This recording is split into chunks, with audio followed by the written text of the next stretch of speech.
So waan gabaabaa tokko dubbachuu barbaadeetiin hedduu keessan galatoomaa waa 3-4 dubbadha jedheetiin duraan durseetiin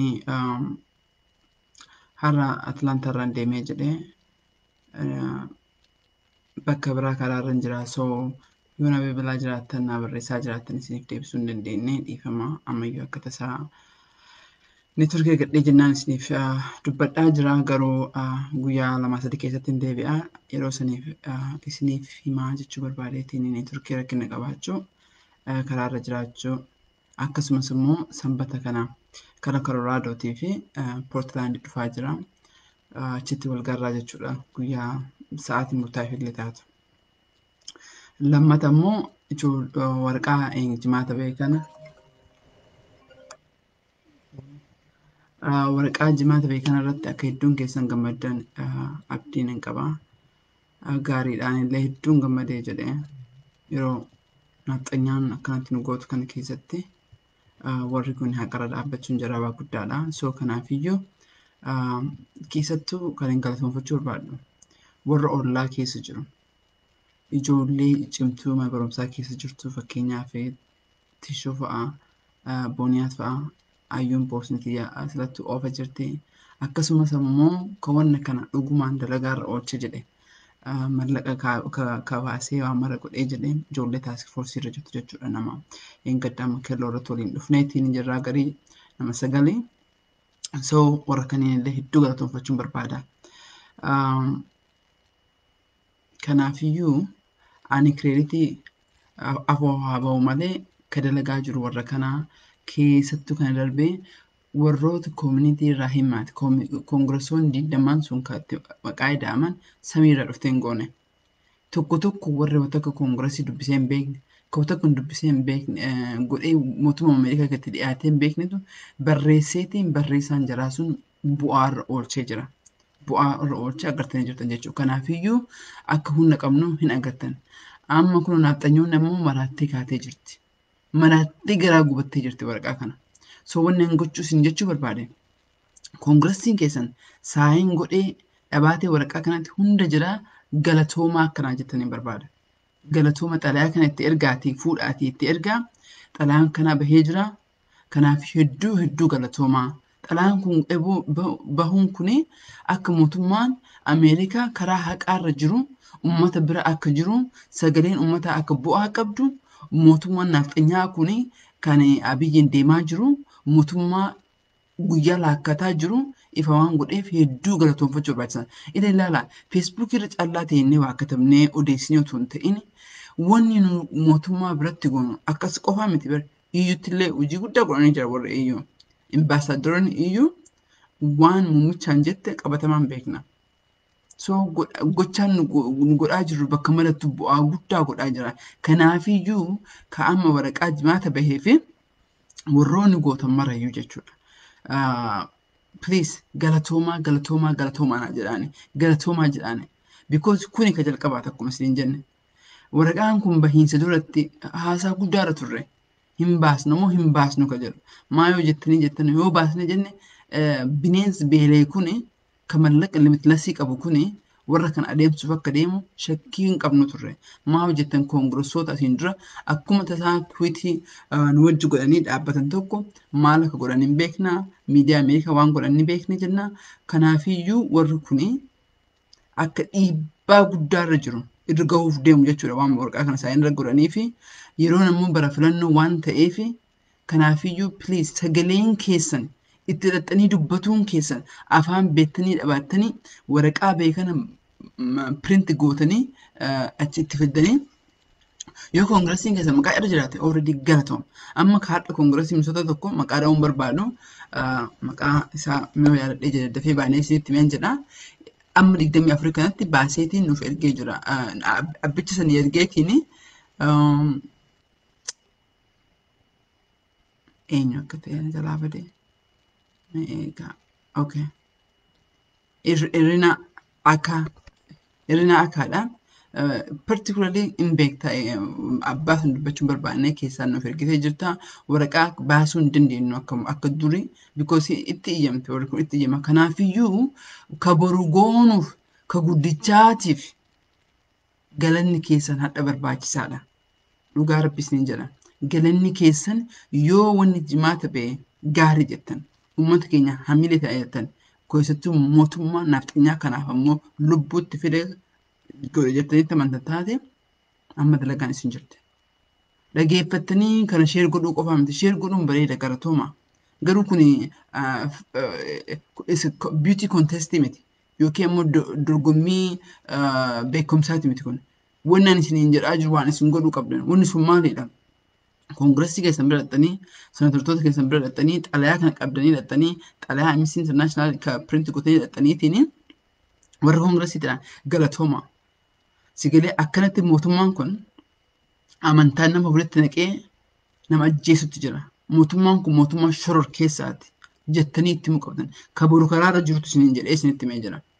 Waa lamatu karaarra jira. Sigalee guguddaa waa lamatu karaarra jira.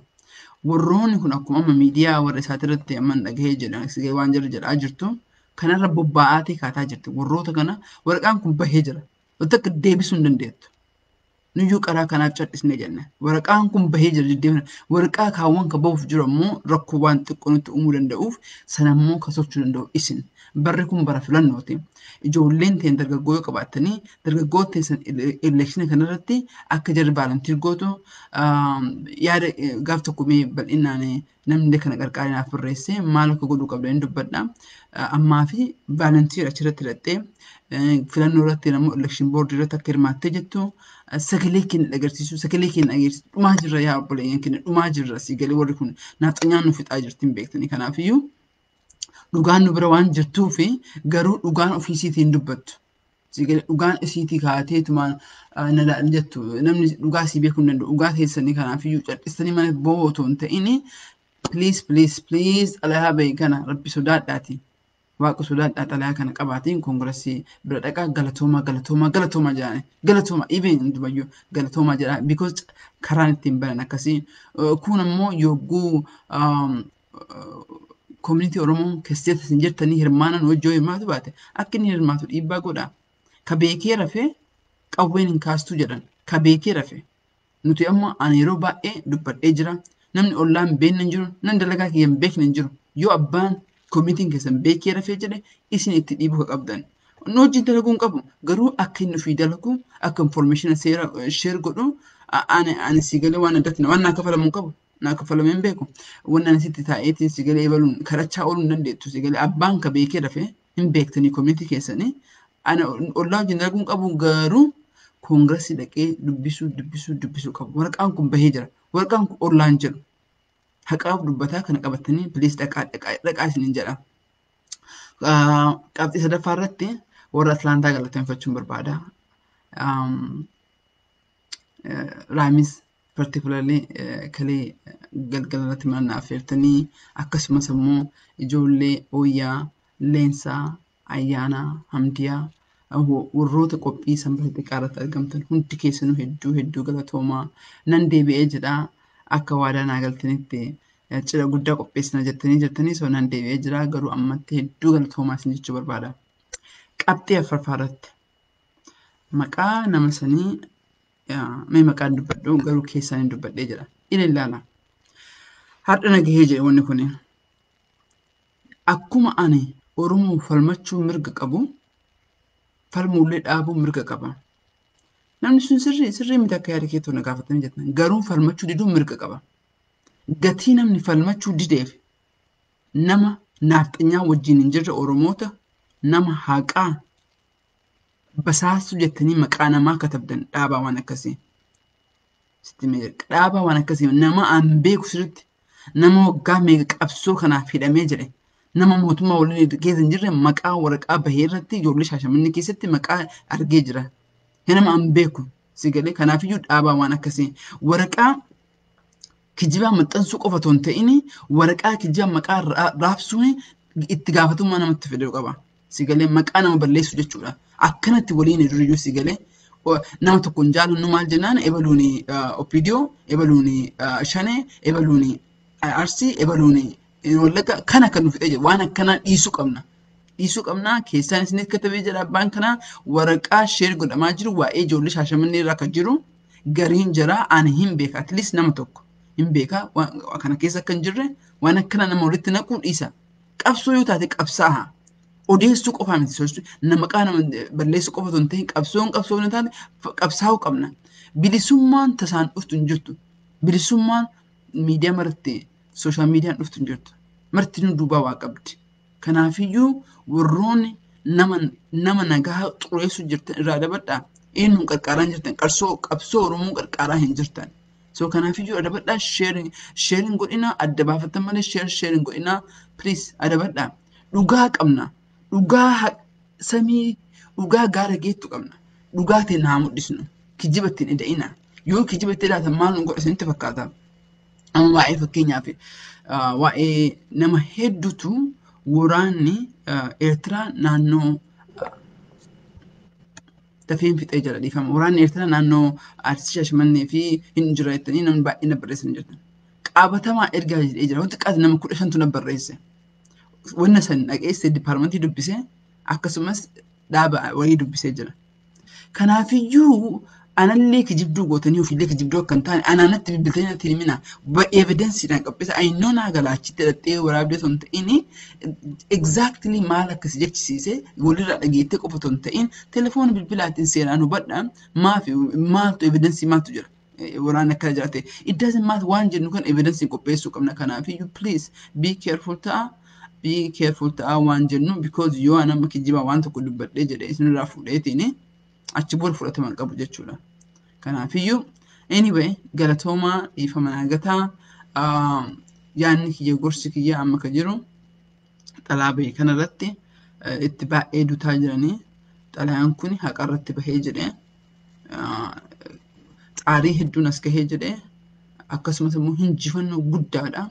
Xalayaan kun balbala nuu saaqee jedhee mootummaan kun mootummaa shororkeessaa ta'u mootummaan Dr. Abiyyiin deemu kun mootummaa naaxanyaa ta'uu obviously itti baasee jedhee xalayaan kun qaraa warri iyyuu ka eegaa jiran ilaalcha mootummaa Ameerikaa eegaa turan torbaan Afriirraan beekaa waan kana.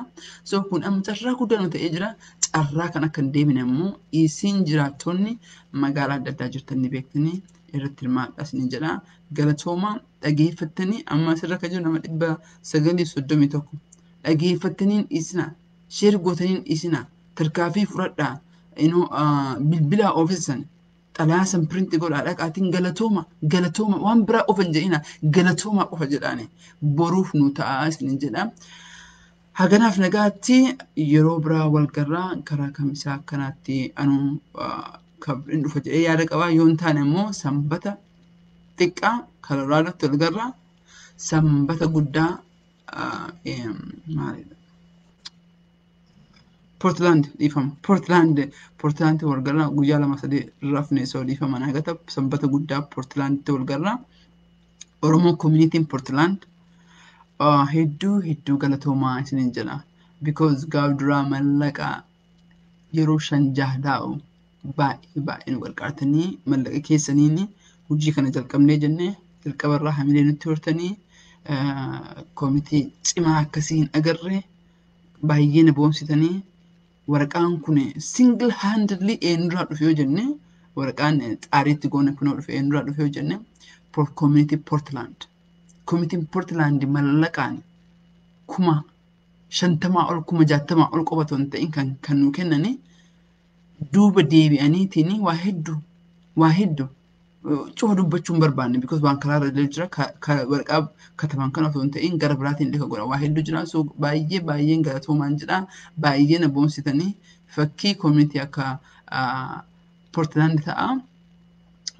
Kuwwan ammoo warri Australia jirtanii bakka adda addaa jirtan hedduu galatoomaa shamarran teenna ka Houston ta'ee ka DC ta'ee ka Colorado obviously baay'ee ka Atlanta baay'ee na boonsitanii jirtanii galatoomaa. Of course ani wannuma waan kana jaaladhuuf galatoomaa haa jedhu malee seenaaf hin goone. Seenaaf mallaqni sun seenaa hin beeku seenaaf kaffalamee hin beeku. So kanaafiyyuu anayyuu natti amantanii waan jedhuufi saniif galatoomaa isiniin jedhaa jira. Qabsoon kun kenna mootummaan irree abbaa irree kan bara baraan nutti deebi'uuf deemu nuti duuna malee nafxanyaan deebitee Oromiyaa irratti dangolattu. Tasuma ilmaan isiintu doo malee hayyee galatoomaa dubbisneetiin dheeressu halkan gaarii isiniin jedhaa yaaduu qabaattan gabaabanaa katabaa isiniin jedha waan irra dalagamuu qabu. Kaan immoo olola kijibaatiin maqaa nama balleessuu dhaabaa. Kijibdoota dubbii namallee walitti naquu dhaabina. Nuti mootummaan beekeetiin akka waan amantaa rakkoo qabnu sheekolee keenya ajjeesaniitiin beekan